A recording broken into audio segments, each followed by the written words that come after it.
arrinta galmudug waxa aanu ku talinay in dib u heshiisiin laga sameeyo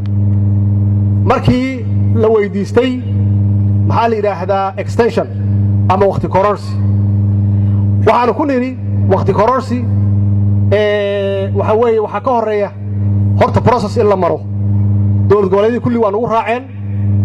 madaxweynaha dowlad goboleedka galmudugna waa nugu raacay laakiin markii uu tashi geliyey waa isbeddelay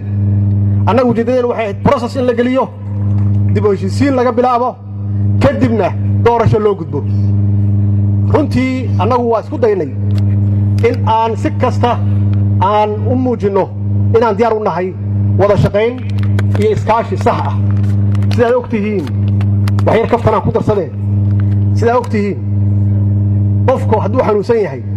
3 process yuu maraa 3 phases 3 wajuu maraa waji waa inuu aqbalo horta inuu xanuunsan yahay oo cisbitaalka aado oo lugihiisa ku dhaqaaqo ama la geeyo meesha uu yiraahdo waxaan u baahanahay xaaladda inaan ogaado stage-ka labaad ama wajiga labaad waa in la fiiriyo xaaladdiisa cudurkuu qabo iyo xaaladda uu ku jiro siday u xun tahay ama sida loo daaweyn karo diagnosis ayaa la yidhaahdaa qaybta saddexaad waxaa weeye marka la ogaado cudurkiisa waxaa loo qoraa daawo ama prescription ayaa loo qoraa arrinta galmudug markaan ka hadlo arrimaha kale gaar weeye waa aragnay dhibka jira waa dhegaysanay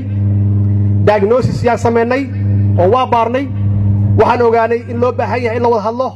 dadka gobolka degan dib u heshiisiin loo sameeyo ka bacdina doorashadii la galo madaxweynaha walaalkay ma aqbalin daawadii ma qaadan marka hadda choice-ku qofku markuu meel yimaado uu yidhaahdo waa xanuunsanahay la ogaado oo daawada la siiyo choice-ka isaga iskale inuu qaato daawadii inuu diido laakiin haddii ladin yidhi galmudug lama xallin waa la xalliyey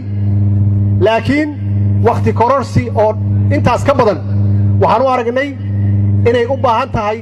dadka reer mudug iyagu inay ka gaaraan go'aanka inay ka gaaraan oo ay wada fadhiistaan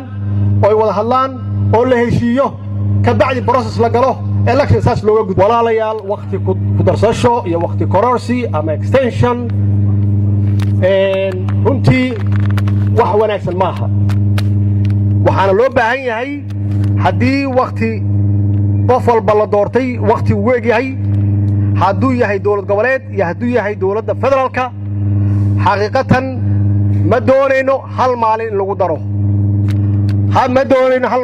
daro maxaa yeelay waxay abuuraysaa kalsooni darro waxay noqonaysaa xarig furtay haddii qof loogu daro wax celin kara ma laha saas darteed ma aha wax qof gaar ah loogu dan leeyahay laakiin waa inay noo noqoto xeer hadday tahay dowladda federaalka inaysan waxba ku darsan hal maalinna ku darsan hadday tahay dowlad goboleed hal maalin inaysan ku darsan qof alla qofkii markaas doonaya election uu ka qayb galo ha ogaado wakhtiga saxa oo election ka jira uu isku diyaariyo marka ummaddana kalsooni dhexdooda laga abuuro